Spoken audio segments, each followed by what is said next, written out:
Elon, hey, welcome back to TED. It's great to have you here. Thanks for having me.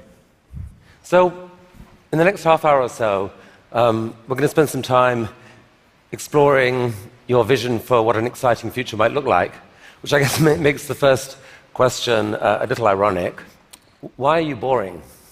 Yeah, I ask myself that frequently. We're trying to dig a hole under LA, and this is to create the beginning of what will hopefully be a 3D network of tunnels to alleviate congestion. So, I mean, right now, I think one of the most soul-destroying things is traffic. It affects people in every part of the world. It takes away so much of your life, and it's horrible. It's particularly horrible in LA. And I think you've brought with you the first visualization that's been shown of this. Can I show this?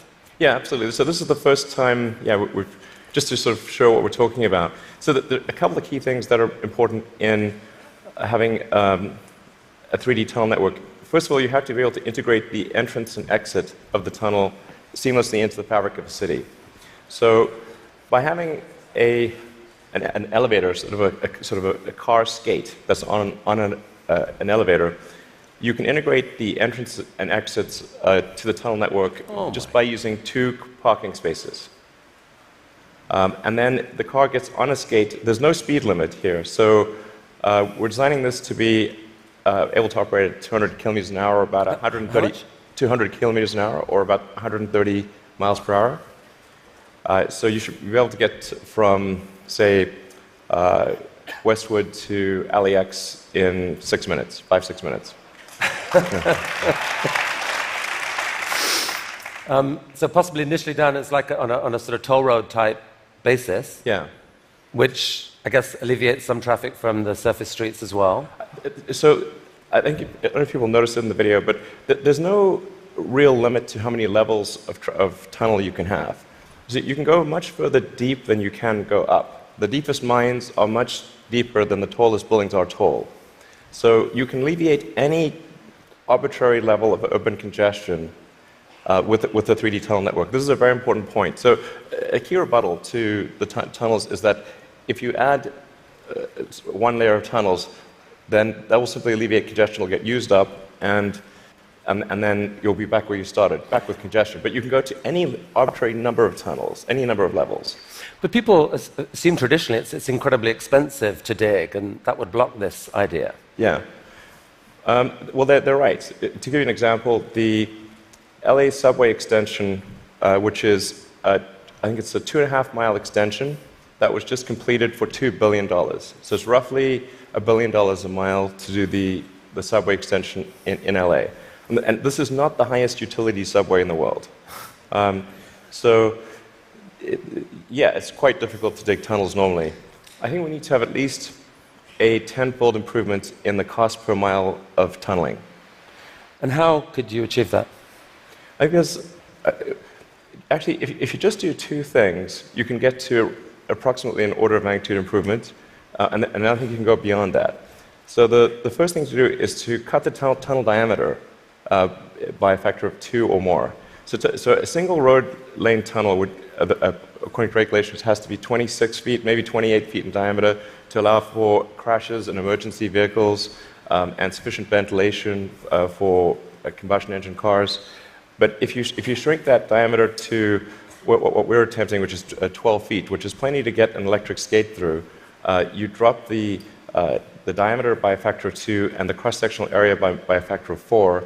So, and the tunneling cost scales with the cross-sectional area. So that's roughly a half order of magnitude improvement right there. Then tunneling machines currently tunnel for half the time, then they stop, and then the rest of the time is putting in reinforcements for the tunnel wall. So if you design the machine instead to do continuous tunneling and reinforcing, that'll give you a factor of 2 improvement. Combine that, and it's a factor of 8. Also, these machines are far from being at their power or thermal limit. So you can jack up the power to the machine substantially. I think you can get at least a factor of 2, maybe a factor of 4 or 5 improvements on top of that. So I think there's a fairly straightforward series of steps to get somewhere in excess of an order of magnitude improvement in the cost per mile. Our target actually is we've got a pet snail called Gary. This is from Gary the snail from South Park. I mean, sorry, SpongeBob SquarePants. So Gary is capable currently he's capable of going 14 times faster than a tunnel boring machine. Okay. You want to beat Gary? We want to beat Gary. Yeah. He's not a patient little fellow, and we want that will be victory. Victory is beating the snail. But a lot of people dreaming about future cities, they imagine that actually the solution is sort of flying cars, drones, etc. You go above ground. Why isn't that a better solution? You save all that tunneling cost. Right. I'm in favor of flying things. Obviously, I do rockets, so I like things that fly. This is not some inherent bias against flying things, but there is a challenge with flying cars in that they'll be quite noisy. The wind force generated will be very high. Let's just say that if something's flying over your head, if there are a whole bunch of flying cars going all over the place, that is not an anxiety-reducing situation. You don't think to yourself, well, I feel better about today. You're thinking, like, did they service their hubcap? Or is it going to come off and guillotine me as they're flying past? And so you've got this vision then, future cities with these rich 3D networks of tunnels underneath. Is there a tie-in here with Hyperloop? Could you apply these tunnels to use for this Hyperloop idea you released a few years ago? Yeah, so we've been sort of puttering around with the Hyperloop stuff for a while. We built a Hyperloop test track adjacent to SpaceX just for a student competition to encourage innovative ideas in transport. It actually ends up being the biggest vacuum chamber in the world after the Large Hadron Collider by volume. It was sort of quite fun to do that, but it was kind of a hobby thing. And then we think we might. So we developed a little pusher car to push the student pods, but we're going to try seeing how fast we can make the pusher go if it's not pushing something. Huh. So, I mean, like, sort of cautiously optimistic we'll be able to be faster than the world's fastest bullet train, even in a 0.8-mile stretch. Whoa. Good brakes. Yeah. I mean, it's either going to smash into tiny pieces or. But you can picture then a Hyperloop in a tunnel, yes, running quite long distances. Exactly. So in looking at tunneling technology, it turns out that in order to make a tunnel, you have to, in order to seal against the water table, you've got to typically design a tunnel wall to be a good to about 5 or 6 atmospheres. So to go to vacuum is only 1 atmosphere, or near vacuum. So actually, it sort of turns out that automatically, if you build a tunnel that is good enough to resist the water table, it is automatically capable of holding vacuum. Huh. So, yeah. And so you can actually picture this, like what kind of length tunnel is in Elon's future to running Hyperloop? Yeah, I think there's no real length limit. You could dig as much as you want. I think if you were to do something like a DC to New York Hyperloop, I think you'd probably want to go underground the entire way because it's a high density area. You're going under a lot of buildings and houses, and if you go deep enough, you cannot detect the tunnel. Sometimes people think, well, it's going to be pretty annoying to have a tunnel dug under my house. Like, if that tunnel is dug more than about 3 or 4 tunnel diameters beneath your house, you will not be able to detect it being dug at all. In fact, like if you're able to detect the tunnel being dug, whatever device you're using, you can get a lot of money for that device from the Israeli military, who's trying to detect tunnels from Hamas, and from the US Customs and Border Patrol that trying to detect drug tunnels. So the reality is that Earth is incredibly good at absorbing vibrations, and once the tunnel depth is below a certain level, it is undetectable. Maybe if you have a very sensitive seismic instrument, you might be able to detect it. So you've started a new company to do this called The Boring Company. Very nice, very funny. But what's funny about that? How much of your time is this? It's maybe 2 or 3%. You've called it a hobby. This is what an Elon Musk hobby looks like. I mean, it really is. Like, we actually, this is basically interns and people doing it part-time. So this is, we bought, some second-hand machinery, and it's kind of puttering along, but it's making good progress. So an even bigger part of your time is being spent on electrifying cars and transport through Tesla. Is one of the motivations for the tunneling project the realization that actually, in a world where cars are electric and where they're self-driving, there may end up being more cars on the roads on any given hour than there are now? Yeah, exactly. A lot of people think that when you make cars autonomous, that they'll be able to go faster and that will alleviate congestion. And to some degree, that will be true. But once you have shared autonomy where it's much cheaper to go by car, and you can go point to point, the affordability of going in a car will be better than that of a bus. Like, it will cost less than a bus ticket. So the amount of driving that will occur will be much greater with shared autonomy, and actually traffic will get far worse. I mean, you started Tesla with the goal of persuading the world that electrification was the future of cars. Yeah. And a few years ago, people were laughing at you. Now, not so much. I mean... Okay. Well, I mean, isn't I don't know. I don't know. Maybe but isn't it true that pretty much every auto manufacturer has announced serious electrification plans for the short to medium term future? Yeah. I think almost every automaker has some electric vehicle program. They vary in seriousness. Some are very serious about transitioning entirely to electric, and some are just dabbling in it. And some, amazingly, are still pursuing fuel cells, but I think that won't last much longer. But isn't there a sense, though, Elon, where you could now just declare victory and say, we did it, let the world electrify, and you go on and focus on other stuff? Yeah. I intend to stay with Tesla as far into the future as I can imagine. And there are a lot of exciting things that we have coming. We've got, obviously, the Model 3 that's coming soon. We'll be unveiling the Tesla semi-truck. And okay, well, we're going to come to this. So Model 3. So it's supposed to be coming in July-ish. Yeah, it's looking quite good for starting production in July. Yeah. Wow. One of the things that people are so excited about is the fact that it's got autopilot. And you put out this video a while back showing what that technology looked like, or would look like. Yeah. There's obviously autopilot in Model S right now. Yeah. What are we seeing here? Yeah, so this is using only cameras and a GPS. So there's no LiDAR or radar being used here.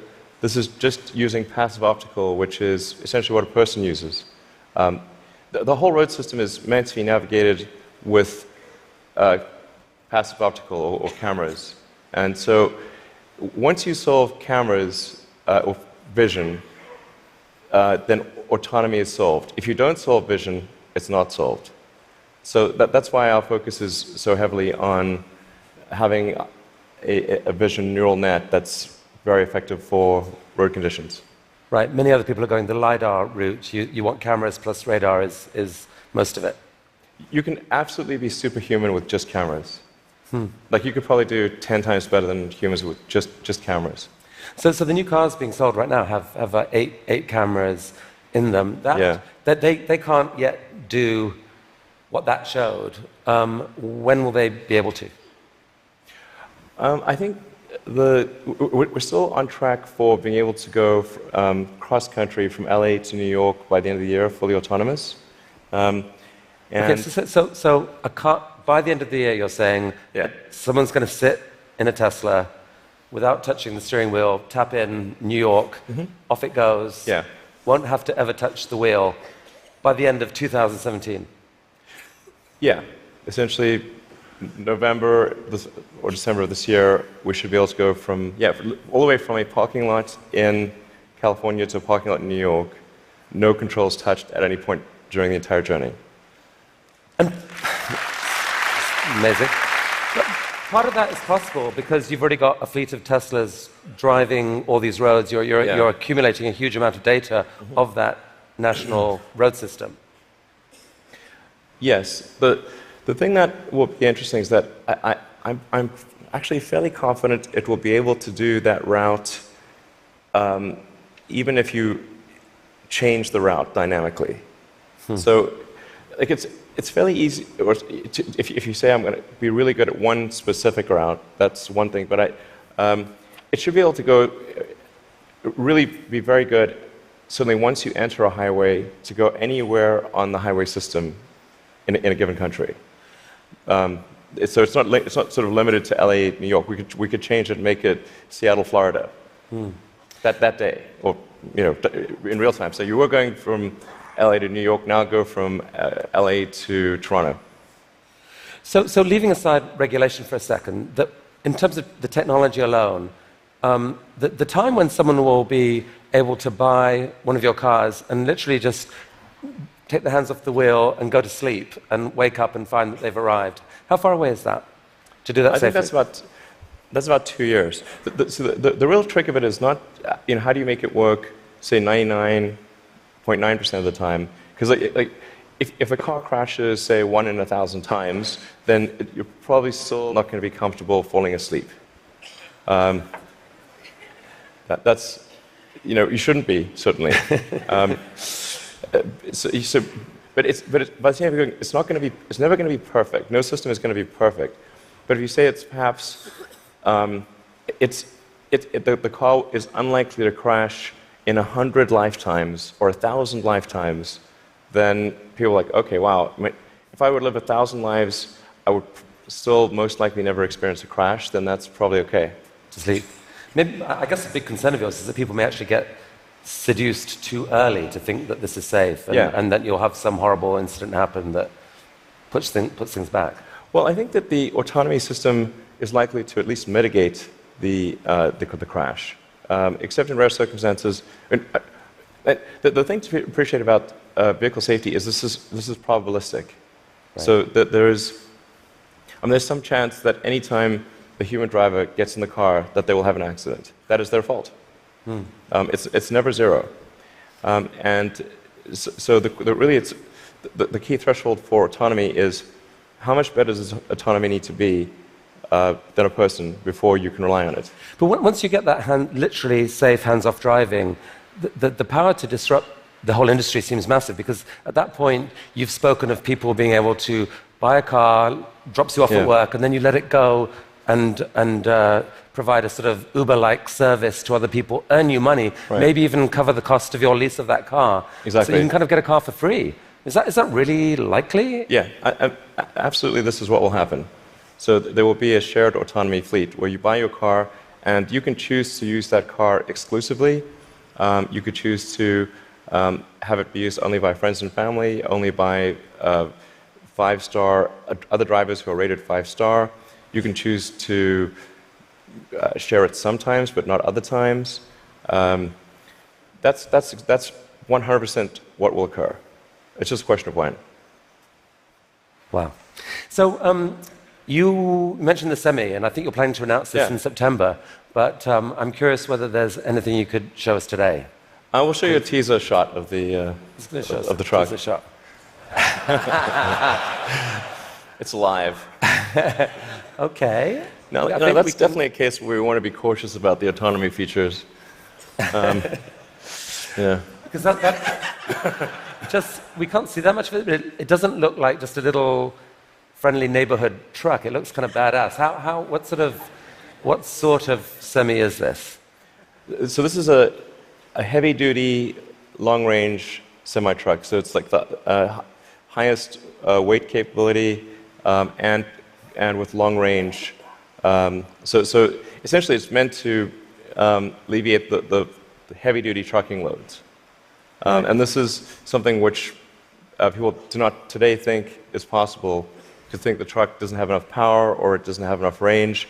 And then with the Tesla Semi, we want to show that an electric truck actually can out-torque any diesel semi. And if you had a tug-of-war competition, like the Tesla Semi will tug the diesel semi uphill. Okay. That's pretty cool. And short term, these aren't driverless. These are going to be trucks that truck drivers want to drive. Yes. No, so what will be really fun about this is you have a flat torque RPM curve with an electric motor, whereas with a diesel motor or any kind of internal combustion engine car, you've got a torque RPM curve that looks like a hill. So this will be a very spry truck. You could drive this around like a sports car. There's no gears. It's like single speed. So there's a great movie to be made here somewhere. I don't know what it is, and I don't know that it ends well, but it's a great movie. It's quite bizarre test driving when I was driving the test prototype for this truck. It's really weird because you're driving around and you're so nimble, and you're in this giant truck.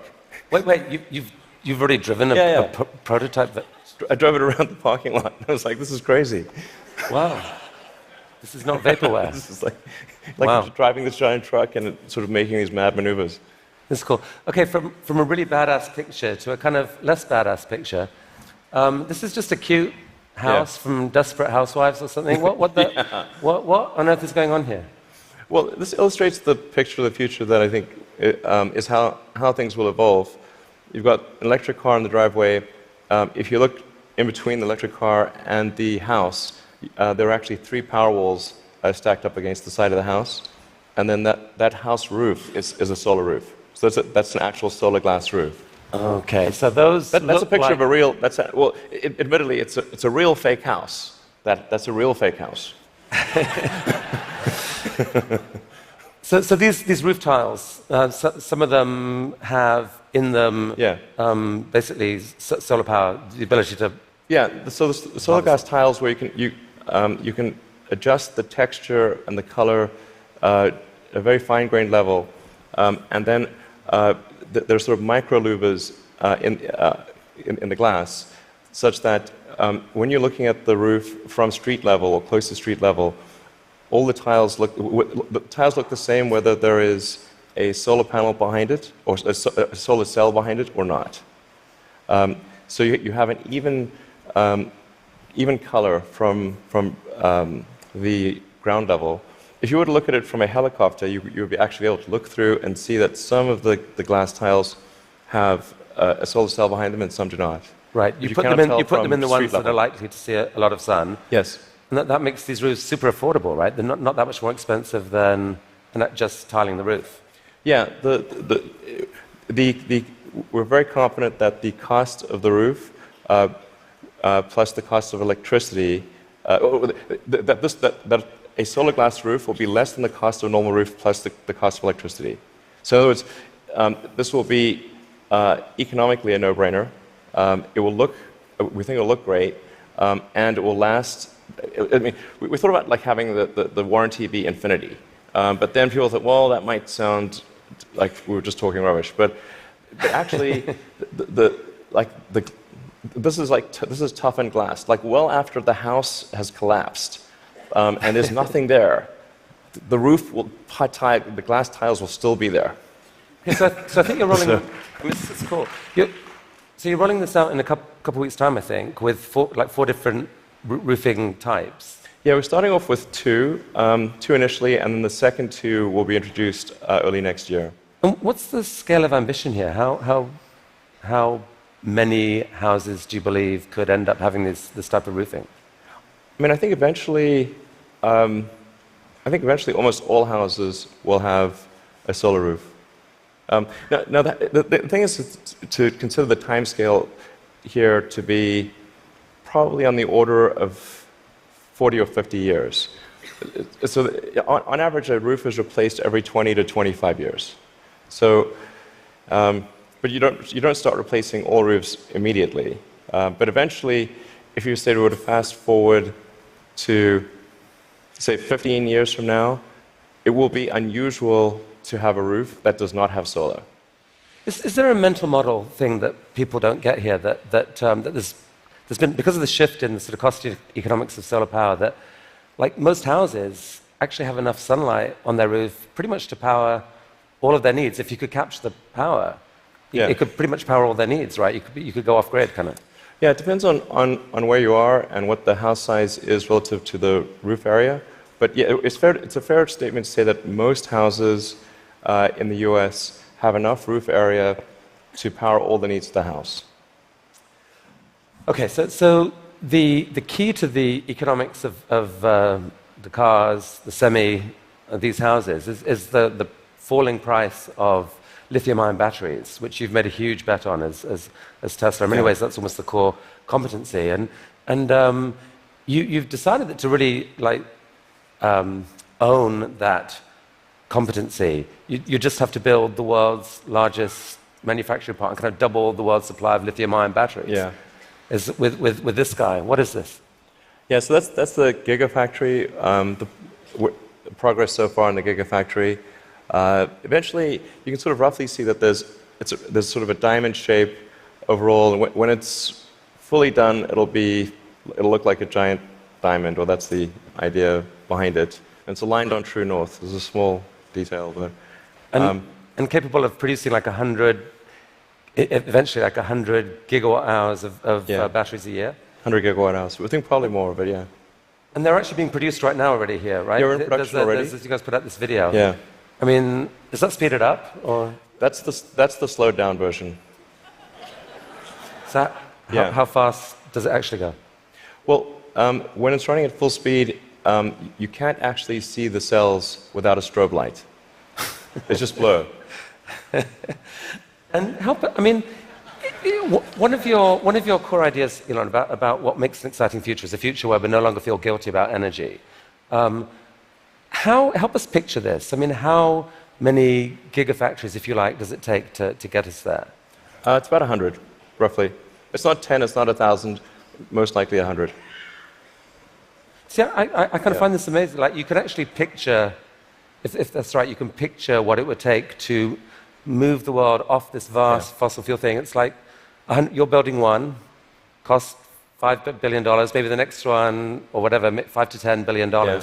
Like, it's kind of cool that you can picture that project. And you're planning to do a Tesla, or at least announce another two this year. I think we'll announce locations for somewhere between 2 and 4 gigafactories later this year. Yeah, probably 4. Whoa. Okay. I can't tease. No more teasing from you for here. Like, where? Continent? You can say no. We need to address a global market. Yeah. Okay. This is cool. I think we should talk for global market. So I have to ask you one question. I'm going to ask you one question about politics. Only one. I'm kind of sick of politics, but I do need to ask you this. You're on a body now giving advice to a guy who has said he doesn't really believe in climate change. And there's a lot of people out there who kind of think you shouldn't be doing that. They'd like you to walk away from that. What would you say to them? Well, I think that first of all, I'm just on 2 advisory councils where the format consists of going around the room and asking people's opinion on things. And so there's like a meeting every month or 2. that's the sum total of my contribution. But I think to the degree that there are people in the room who are arguing in favor of doing something about climate change, or other certain social issues. I've used the meetings I've had thus far to argue in favor of immigration and in favor of climate change. And if I hadn't done that, that wasn't on the agenda before. So maybe nothing will happen, but at least the words were said. Okay. So let's talk SpaceX and Mars.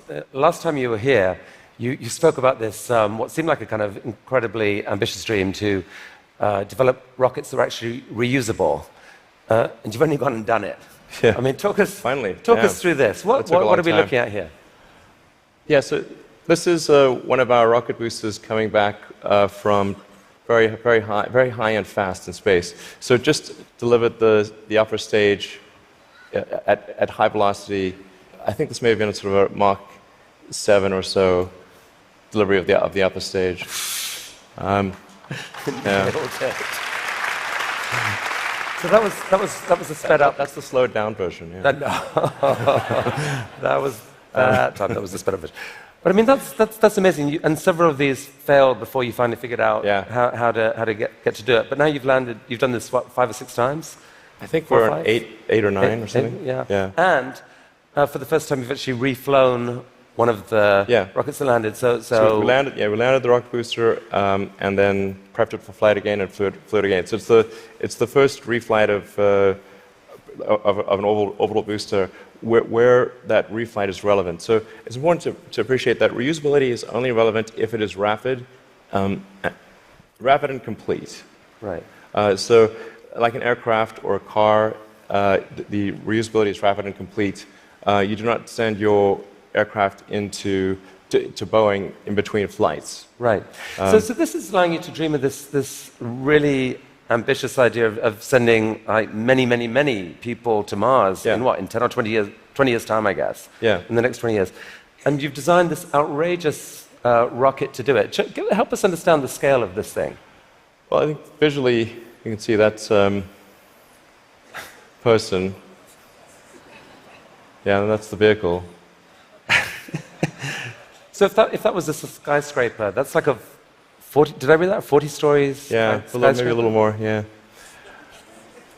The thrust level of this is really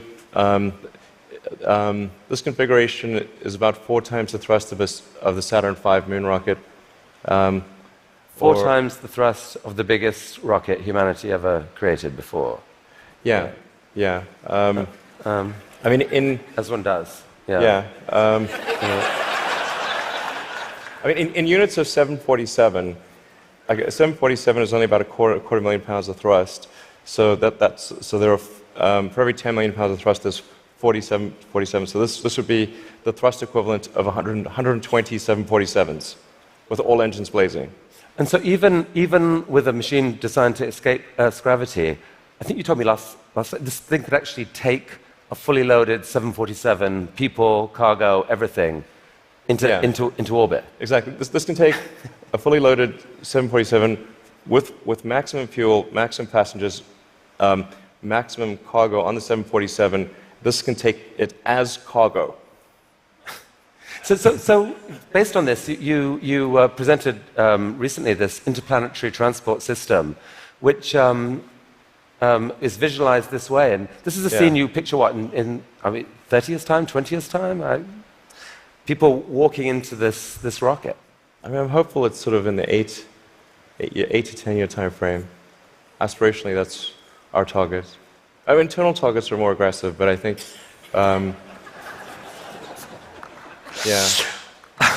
Okay. So this vehicle seems quite large, and is large by comparison with other rockets. I think the future spacecraft will make this look like a rowboat. I mean, this is the future spaceships will be truly enormous.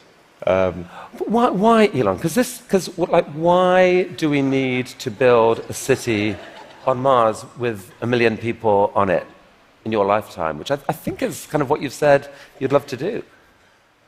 Yeah, I think it's important to have a future that is inspiring and appealing. I mean, I just think that there have to be reasons that you get up in the morning and you want to live. Like, why do you want to live? What's the point? What inspires you? What do you love about the future? And if we're not out there, if the future does not include being out there among the stars and being a multi-planet species, I find that it's incredibly depressing if that's not the future that we're going to have.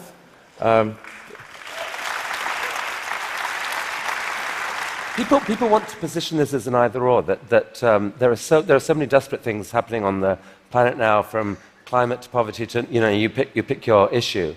And this feels like a distraction. You shouldn't be thinking about this. You should be solving what's here and now. And to be fair, you've done a fair old bit to actually do that with your work on sustainable energy. But why not just do that? Well, I think I look at the future from a standpoint of the probabilities. It's like a branching stream of probabilities. And there are actions that we can take that affect those probabilities, or that accelerate one thing or slow down another thing, introduce something new to the probability stream. Sustainable energy will happen no matter what. If there was no Tesla, if Tesla never existed, it would have to happen out of necessity. It's tautological. If you don't have sustainable energy, it means you have unsustainable energy. Eventually, you'll run out, and the laws of economics will drive civilization towards sustainable energy inevitably. The fundamental value of a company like Tesla is the degree to which it accelerates the advent of sustainable energy faster than it would otherwise occur. So when I think what is the fundamental good of a company like Tesla, I would say hopefully it does. If it accelerated that by a decade, potentially more than a decade, that would be quite a good thing to occur. That's what I consider to be the fundamental sort of aspirational good of Tesla. Then there's becoming a multi-planet species and spacefaring civilization. This is not inevitable. It's very important to appreciate this is not inevitable. The sustainable energy future, I think, is largely inevitable, but being a spacefaring civilization is definitely not inevitable. If you look at the progress in space, in 1969 we were able to send somebody to the moon. 1969. Then we had the space shuttle. The space shuttle could only take people to low Earth orbit. Then the space shuttle retired, and the United States could take no one to orbit. So that's the trend. The trend is down to nothing. This is not. People are mistaken when they think that technology just automatically improves. It does not automatically improve. It only improves if a lot of people work very hard to make it better. And actually, it will, I think, by itself degrade, actually. You look at great civilizations like ancient Egypt, and they were able to make the pyramids, and they forgot how to do that. And the Romans, they built these incredible aqueducts. They forgot how to do it. And it almost seems, listening to you and look at the different things you've done, that you've got this unique double motivation on everything that I find so interesting. Which is, one is this desire to work for humanity's long-term good. The other is this desire to do something exciting. And it's often, it feels like you feel like you need the one to drive the other. With Tesla, you want to have sustainable energy, so you make these super sexy, exciting cars to do it. Solar energy, we need to get there, so we need to make these beautiful roofs. We haven't even spoken about your newest thing, which we don't have time to do, but you want to save humanity from bad AI, and so you're going to create this really cool brain-machine interface to give us all infinite memory and telepathy and so forth. And on Mars, it feels like what you're saying is, yeah, we need to save humanity and have a backup plan, but also we need to inspire humanity, and this is a way to inspire. I think the the value of beauty and inspiration is very much underrated, no question. But I want to be clear. I'm not trying to be anyone's savior. That is not the. I'm just trying to think about the future and not be sad. Beautiful statement. I think everyone here would agree that it is not, none of this is going to happen inevitably. The fact that in your mind you dream this stuff, you dream stuff that no one else would dare dream, or no one else would be capable of dreaming at the level of complexity that you do. The fact that you do that, Elon Musk, is a really remarkable thing. Thank you for helping us all to dream a bit bigger. You'll tell me if it ever starts getting genuinely insane, right? Thank you. That was really, really fantastic. That was really fantastic. Thanks, guys. Thank you.